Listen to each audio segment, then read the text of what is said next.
साथियों, हमारे लिए अपने किसानों का हित सर्वोच्च प्राथमिकता है. ഭാരതത്തിലെ സാധാരണക്കാർക്കും കർഷകർക്കും മത്സ്യത്തൊഴിലാളികൾക്കും വേണ്ടി ഏതറ്റം വരെയും പോകും. ആരും ഭയപ്പെടുത്താൻ ശ്രമിക്കേണ്ട. ആർക്കു മുന്നിലും കീഴടങ്ങില്ല.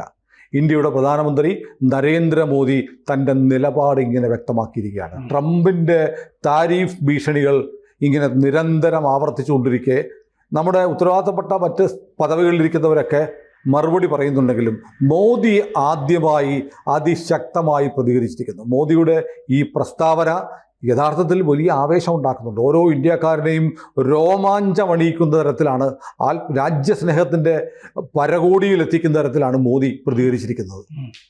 അതായത് ready to pay a heavy price Modi പറഞ്ഞു. എന്ത് വില കൊടുക്കാനും തയ്യാറാണ്, നമ്മൾ മുട്ടുമടക്കുന്നില്ല എന്നാണ്. അപ്പോൾ ദേശീയ താല്പര്യത്തിൽ ഒത്തുതീർപ്പില്ല, സന്ധിയില്ല. ദേശീയ താല്പര്യമാണ് പ്രധാനം, അത് കാത്തു സംരക്ഷിക്കും. കർഷക താല്പര്യങ്ങൾ പ്രധാനമാണ്, ആ കാര്യത്തിൽ വിട്ടുവീഴ്ചയില്ല.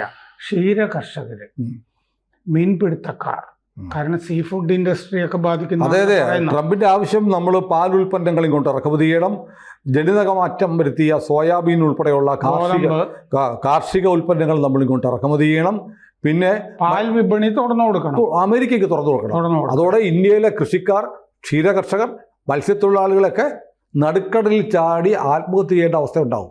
സാധാരണ കർഷകര്, അത് സാധാരണ കർഷകര്, സാധാരണ ഗ്രാമങ്ങളിൽ നിന്ന് പാൽ കച്ചവടം ചെയ്യുന്നവർ, ഇവരെയൊക്കെയാണ് ബാധിക്കുന്നത്. അതിന് നടക്കില്ല. അപ്പോൾ അവരുടെ ക്ഷേമം വളരെ പ്രധാനമാണ്. ഇതാണ് മോദിയുടെ പ്രസ്താവന. കാച്ചിക്കുറുക്കി പറഞ്ഞിരിക്കുന്നതാണ്. അതിൻ്റെ അകത്ത് സത്യത്തിൽ എല്ലാം ഉണ്ട്. ട്രംപ് പറയുന്നൊന്നും അനുസരിക്കാൻ പോകുന്നില്ല എന്നുണ്ട്. ദേശീയ താല്പര്യമാണ് നോക്കുക എന്നുള്ളതുണ്ട്. മാത്രമല്ല, ഇപ്പോൾ ഈ 5 തവണ ചർച്ച നടത്തിയിട്ടും കരാർ ഒപ്പിടാത്തത് മറ്റേ പാൽ വിപണി തുറന്നു കൊടുക്കൽ, കാർഷികോൽപ്പന്നങ്ങളുടെ പ്രശ്നം, ഈ 2 കാര്യത്തിലാണ്. അത് വിട്ടുവീഴ്ച ഇല്ല എന്നുള്ളത് നമ്മൾ പറഞ്ഞു കഴിഞ്ഞ നിലപാടാണ്. ഇപ്പോൾ ഓഗസ്റ്റില് വീണ്ടും അമേരിക്കയുടെ ഒരു സംഘം ഇങ്ങോട്ട് ചർച്ചയ്ക്ക് വരണ്ടതിന് ഈ മാസം വരുന്നതിന് തൊട്ട് മുമ്പാണ് ഇപ്പോൾ ഇത് 50% ഉയർത്തിയിരിക്കുന്നത്.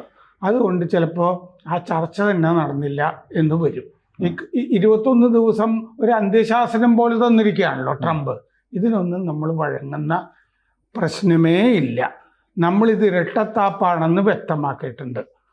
ട്രംപ് ചെയ്യുന്നത് എന്തുകൊണ്ടാണ്? റഷ്യയിൽ നിന്ന് എണ്ണ ഇറക്കുമതി ചെയ്യുന്നത്, മറ്റ് ഉൽപ്പന്നങ്ങൾ ഇറക്കുമതി ചെയ്യുന്നത് നമ്മൾ മാത്രമല്ല, അമേരിക്ക തന്നെ ഇറക്കുമതി ചെയ്യുന്നുണ്ട്. അമേരിക്ക ചെയ്യുന്നുണ്ട്.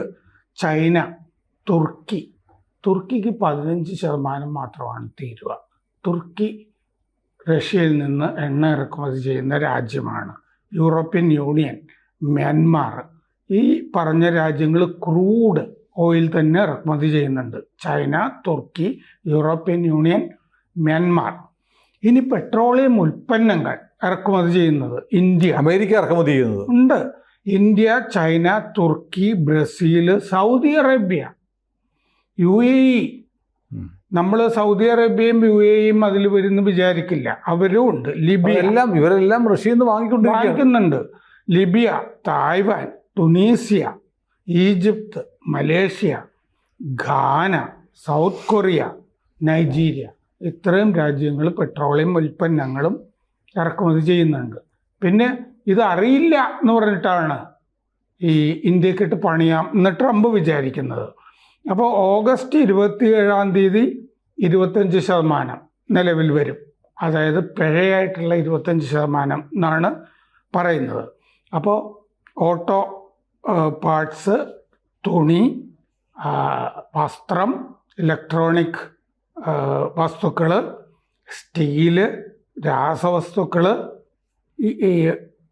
ഇതൊക്കെ ഇതിൽ പെടും. ഫാർമ ഇതിൽ വരാൻ സാധ്യതയില്ല എന്ന് വാർത്തകളിൽ കാണാമല്ലോ. പക്ഷെ നമ്മൾ ചർച്ച ചെയ്തതാണ് മരുന്നുകളുടെ കാര്യത്തിൽ 250% കൂട്ടും എന്ന് CNBC-യുമായിട്ടുള്ള അഭിമുഖത്തിൽ മിനിഞ്ഞാന്ന് ട്രംപ് പറഞ്ഞിരുന്നു. ഇവിടെ ഒരു സംശയമുണ്ടേ. നമുക്ക് ഈ തീരുവ എന്ന് പറയുമ്പോൾ ഒരു പ്രധാനപ്പെട്ട കാര്യം, നമ്മൾ നമ്മൾ വേണ്ട ഒരു 10% മാത്രമേ ഉള്ളൂ അമേരിക്കയിലേക്ക് കയറ്റുമതി ചെയ്യുന്നത്. ഈ 10% അമേരിക്കയ്ക്ക് നമ്മൾ കൊടുക്കുന്നത്, അമേരിക്കയിലേക്ക് നമ്മൾ കൊടുക്കുന്ന അമേരിക്കയിൽ ഡിമാൻഡ് ഉള്ളതുകൊണ്ടാണ്. അതെ, അവിടെ വില കൂട്ടിയാൽ അത് ആരെയാണ് ബാധിക്കുക? അമേരിക്കക്കാരനെ ബാധിക്കില്ലേ? അമേരിക്കക്കാരെയാണ് ഇത് ശരിക്കും ബാധിക്കാൻ പോകുന്നത്. ഇപ്പോൾ കഴിഞ്ഞ ദിവസം ഒരു വാർത്ത ശ്രദ്ധിച്ചിരുന്നു. ഈ വരികൾക്കിടയിലൂടെ വന്ന നമ്മുടെ കിറ്റക്സിൻ്റെ അവസ്ഥ. കിറ്റക്സിൻ്റെ ആദ്യ പാദത്തിലുള്ള ലാഭം സംബന്ധിച്ച ഒരു അറിയിപ്പ് വന്നു. അതോടൊപ്പം തന്നെ കിറ്റക്സിൻ്റെ പത്രക്കുറിപ്പിൽ കണ്ടു, ലിറ്റിൽ സ്റ്റാർസ് എന്ന പേരിൽ അമേരിക്കയിൽ ഏറ്റവും പോപ്പുലറായിട്ടുള്ള കിഡ്സ് ഗാർമെൻറ്റ്, കിഡ്സ് വെയർ കിറ്റക്സിൻ്റെയാണ്, സാബു ജക്കബിൻ്റെയാണ്. അത് അമേരിക്കയിൽ മാത്രമേ വിൽക്കുന്നുള്ളൂ. ഇവിടെ ഉണ്ടാക്കുന്ന മുഴുവൻ അമേരിക്കയ്ക്ക് പോവുകയാണ്. അത് ഇന്ത്യയിലും ലഭ്യമാക്കും എന്ന് പറഞ്ഞാൽ അമേരിക്കയിൽ ഉണ്ടാവുന്ന ഒരുപക്ഷെ ഈ താരീഫിൻ്റെ പശ്ചാത്തലത്തിൽ ആലോചിക്കുമ്പോൾ കൂടിയ താരീഫ് ടെക്സ്റ്റൈൽസിന് ചുമത്തുകയാണ്. ബംഗ്ലാദേശിനേക്കാൾ കൂടിയ നികുതി നമ്മുടെ തുണിത്തരങ്ങൾക്ക് ചുമത്തുന്നു. അപ്പോൾ ഒരുപക്ഷെ അവിടുത്തെ വിപണിയെ ബാധിച്ചാലോ എന്ന് കരുതിയിട്ടായിരിക്കാം ഒരുപക്ഷെ ബിസിനസ് രംഗത്തെ ബുദ്ധിജീവികൾ, ബുദ്ധികേന്ദ്രങ്ങൾ കിറ്റക്സിനോട് ലിറ്റിൽ സ്റ്റാർസ് ഇന്ത്യയിലൂടെ അവതരിപ്പിക്കാൻ പറയുന്നത്. അതെ, പിന്നെ അമേരിക്കയിൽ നമ്പർ 1 ആയിരിക്കുന്ന സാധനം എക്സ്ക്ലൂസീവായിട്ട് അമേരിക്കയിൽ മാത്രം വിറ്റുകൊണ്ടിരിക്കുന്നതാണ് എന്ന് പറയുമ്പോൾ തന്നെ അതിന് ഇന്ത്യയിൽ ഡിമാൻഡ് കൂടും. പിന്നെ അതേ ഈ വസ്ത്രങ്ങൾ ഈ ഇന്ത്യക്ക് ഇത് ചെയ്യാവുന്ന വേറൊരു വഴിയുണ്ടല്ലോ. കാരണം ഇന്ത്യക്ക് ഈ താരിഫ് കുറഞ്ഞ രാജ്യങ്ങൾക്ക് ഇന്ത്യക്ക് കൊടുക്കാം. ഞാൻ പറയുന്നത് ആരോ എവിടെയോ ഞാൻ വായിച്ചു, ഈ താരിഫൊക്കെ ചുമത്തിയാലും നമ്മളെ 0.05 3 to 5 അത്രേ ബാധിക്കത്തുള്ളൂ. 1% പോലും നമ്മളെ ബാധിക്കില്ല. ഇത് അതിന്റെ കണക്കൊക്കെ വന്നതാണ്. കാരണം എന്താന്ന് വെച്ചാൽ പരമാവധി നമ്മുടെ GDP-യിൽ കുറവ് വരുന്നത് 1%, 0.5% ഒക്കെ ആയിരിക്കും. മാത്രമല്ല 44-50 പോയിന്റുകൾ എന്ന് പറയുമ്പോൾ ഇത്രയേ കുറയാൻ സാധ്യതയുള്ളൂ. ഈ കാൽക്കുലേഷൻ നടന്നു കഴിഞ്ഞതാണ്. അല്ല, ഇനി താരിഫിൻ്റെ ഹൈക്ക് വരുമ്പോൾ 2 എൻഡിലുള്ള കമ്പനികളില്ലേ ഇവിടെ ഉൽപ്പാദിപ്പിക്കുന്നവർ, നമ്മളിവിടെ ഉണ്ടാക്കിയിട്ട് അങ്ങോട്ട് അമേരിക്കയ്ക്ക് അയക്കുന്നു. അമേരിക്കയിൽ അത് വാങ്ങുന്നവരുണ്ടല്ലോ, വാങ്ങുന്ന ഡിസ്ട്രിബ്യൂട്ടർമാർ, ഇവർ തമ്മിലൊരു അഡ്ജസ്റ്റ്മെൻറ്റ് നടത്തിയാൽ താരിഫിനെ മറികടക്കാൻ പറ്റും. പിന്നെ ഈ മരുന്നിൻ്റെ കാര്യം നമ്മൾ ആലോചിക്കുക. ട്രംപ് പറയുന്നത് ഇന്ത്യക്ക് അല്ലെങ്കിൽ ഞങ്ങൾ, അതായത് ഈ ഒരു വർഷം കൊണ്ട് 150% ആക്കുക, അത് കഴിഞ്ഞ് ആത്യന്തികമായിട്ട് 250% ആക്കുക. ഇന്ത്യയിൽ നിന്ന് വലിയ കയറ്റുമതി ഉണ്ട് ഈ മരുന്നിൻ്റെ. അതെന്താണെന്ന് വെച്ചാൽ ജനറിക് മെഡിസിൻസ് ആണ് കൂടുതൽ പോകുന്നത്. ജനറിക് മെഡിസിൻസ് എന്ന് പറഞ്ഞാൽ വലിയ ബ്രാൻഡ് ഉണ്ട്, ബ്രാൻഡ് ഇല്ലാതെ അതേ ഗുണമുള്ള പാരസെറ്റമോൾ എന്നാണെങ്കിൽ പാരസെറ്റമോൾ എന്ന് പേര് പോകും, ക്രോസിൻ ആയിരിക്കില്ല. അങ്ങനെ അത് അതിന്റെ പേറ്റന്റിന്റെ സമയം കഴിഞ്ഞാൽ ആർക്കും ഇറക്കാം. അങ്ങനെ ഇന്ത്യയുടെ ധാരാളം മരുന്നുകൾ വില കുറഞ്ഞത് കൊണ്ടാണ് അവിടെ. ട്രംപ് പറയുന്നത് അവിടെ മരുന്നിന്റെ ഉൽപാദനം കൂടാൻ വേണ്ടിയിട്ടാണ് ഇത് ചെയ്യുന്നതെന്നാണ്. മരുന്നിന്റെ ഉൽപാദനം വേണോ വേണ്ടിയോ എന്ന് അവിടുത്തെ കമ്പനികളല്ലേ തീരുമാനിക്കുക. പിന്നെ അവിടെ ഒരു മെഡിക്കെയർ പരിപാടി ഉണ്ട്. അതിന് വേണ്ടിയിട്ട് നിങ്ങൾ വില കുറയ്ക്കണം മരുന്നിൻ്റെ എന്ന് പറഞ്ഞിട്ട് 17 അമേരിക്കൻ കമ്പനികൾക്ക് ട്രംപ് കത്തയച്ചിട്ടുണ്ട്. അതിനും ഈ അന്ത്യശാസനമൊക്കെ കൊടുത്തിട്ടുണ്ട്. സെപ്റ്റംബർ 16 വേണം എന്നൊക്കെ പറഞ്ഞിട്ടുണ്ട്. അപ്പോൾ അവിടെ സത്യത്തിൽ അവിടുത്തെ മരുന്ന് കമ്പനികളാണ് അനുഭവിക്കാൻ പോകുന്നത്. അവിടുത്തെ ജനങ്ങൾ കുറഞ്ഞ ചെലവിൽ ക്വാളിറ്റിയുള്ള മരുന്ന് ഇന്ത്യയിൽ നിന്ന് ഈ ക്വാളിറ്റി ഉറപ്പാക്കിയിട്ടേ അമേരിക്ക സാധനം വാങ്ങുള്ളൂ. അപ്പോൾ മികച്ച മരുന്നുകളാണ് ഇന്ത്യ ഉൽപ്പാദിപ്പിച്ച് കയറ്റി അയക്കുന്നത്. അത് കുറഞ്ഞ വിലയുമാണ്. അപ്പോൾ കുറഞ്ഞ വിലയ്ക്ക് മുന്തിയ മരുന്നുകൾ കിട്ടാനുള്ള സാധ്യത അമേരിക്കക്കാർക്ക് ഇല്ലാതാക്കുകയാണ്. അങ്ങനെയാണ് വരാൻ പോകുന്നത്. പിന്നെ ആ അമേരിക്കൻ കമ്പനികൾ ആഗോളമായിട്ട് പല സ്ഥലത്തും പ്ലാന്റുകൾ ഉണ്ട് അവർക്ക്. അപ്പോൾ ഇത് അമേരിക്കയുടെ മാത്രം പ്രശ്നമല്ല, അതാണ് ഞാൻ പറയുന്നത്. കാരണം അവർ വേറെ രാജ്യങ്ങളും ഒക്കെ അവർ ഓപ്പറേറ്റ് ചെയ്യുന്നുണ്ട്. നമ്മുടെ മരുന്ന് ഈ അമേരിക്കൻ ഭീമന്മാരുണ്ടല്ലോ, ഈ പറഞ്ഞ 17 കമ്പനികൾ, അവർ ജർമ്മനിയിലുണ്ടെങ്കിൽ നമുക്ക് ജർമ്മനിയിൽ ആ കമ്പനിയിലേക്ക് അയച്ചാൽ പോരെ. അതെ, അവരുടെ ഇതിനെ മറികടക്കാനായിട്ട് ഈ നല്ല ട്രംപിന് മാത്രമാണോ ബുദ്ധി? ഈ കമ്പനി നടത്തുന്ന ആളുകൾക്ക് ഇതിനേക്കാൾ വലിയ ബുദ്ധിയില്ലേ? നമ്മളിത് വേറെ സ്ഥലത്തേക്കൊക്കെ അയക്കുന്നുള്ള കാര്യത്തിലൊന്നും ഒരു സംശയം വേണ്ട. വേറെ രാജ്യങ്ങളിൽ ഈ മൊസാദൊക്കെ ചെയ്യുന്ന പോലെ കമ്പനികൾ ഉണ്ടാക്കാൻ പാടില്ലേ? വേറെ സ്ഥലത്ത് ഒരു മലയാളി സ്വിറ്റ്സർലൻഡിൽ എവിടെ ഒരു കമ്പനി ഉണ്ടാക്കി, നമ്മുടെ വയനാട്ടുകാരെ നോർവേയിലോ മറ്റോ കമ്പനി ഉണ്ടാക്കിയ പോലെ വേറെ സ്ഥലങ്ങളിൽ കമ്പനി ഉണ്ടാക്കിയാൽ മതി, വേറെ പേരും ഒക്കെ ഇട്ടിട്ട്. ഇത് ഇന്ത്യക്കൊരു വിഷയമേ ആകാൻ പോകുന്നില്ല. മാത്രമല്ല നമ്മുടെ കയറ്റുമതിയിൽ ചെറിയൊരു ശതമാനം മാത്രമേ അമേരിക്കയ്ക്ക് 10%, കഷ്ടിച്ച് 10%. ഈ 10% നമ്മൾ ഡിവൈഡ് ചെയ്ത് ലോകത്തെ മറ്റു രാജ്യങ്ങളിലേക്ക് കച്ചവടം ഉറപ്പിച്ച പോലെ. അതെ.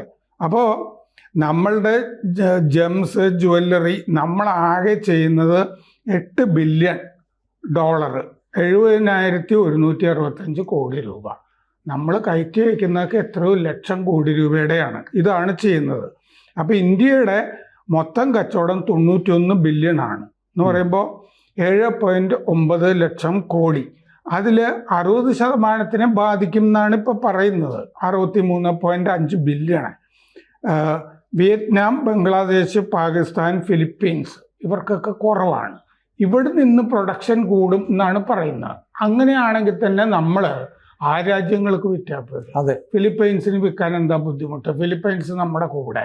ഫെർഡിനാൻഡ് മാർക്കോസ് ഇപ്പോൾ ഇന്ത്യയിൽ 5 ദിവസമുണ്ട്. ഇന്നലെ വന്നു, 5 ദിവസത്തേക്കുണ്ട്.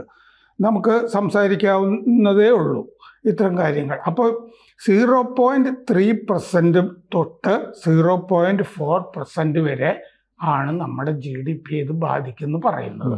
പരമാവധി 1%. ഇത് കൃത്യമായി മോദിക്കറിയാം. അതുകൊണ്ടാണ് ഒരു കാരണവശാലും കീഴടങ്ങുന്ന പ്രശ്നമില്ല. രാജ്യത്തിൻ്റെ താല്പര്യം, രാജ്യത്തെ കൃഷിക്കാരുടെ, കർഷകരുടെ, ക്ഷീരകർഷകരുടെ, മത്സ്യത്തൊഴിലാളികളുടെ, സാധാരണ ജനങ്ങളെ വിറ്റിട്ട് ട്രംപിനെ സൂചിപ്പിക്കാൻ തയ്യാറല്ല എന്ന് പറഞ്ഞിരിക്കുന്നു. അതെ, അമേരിക്ക മാത്രമല്ലല്ലോ ലോകത്തെ രാജ്യമായിട്ടുള്ളത്. അതെ, അതെ. നമുക്ക് വേറെ സ്ഥലങ്ങൾ ടാപ്പ് ചെയ്യാം. ഇത് തന്നെയാണ് ബ്രസീലും ചെയ്യാൻ പോകുന്നത്. കൂടുതൽ വാർത്തകളും വിശേഷങ്ങളും നിങ്ങളിലേക്ക് എത്താൻ ABC മലയാളം സബ്സ്ക്രൈബ് ചെയ്യുക, ബെൽ ബട്ടണും അമർത്തുക.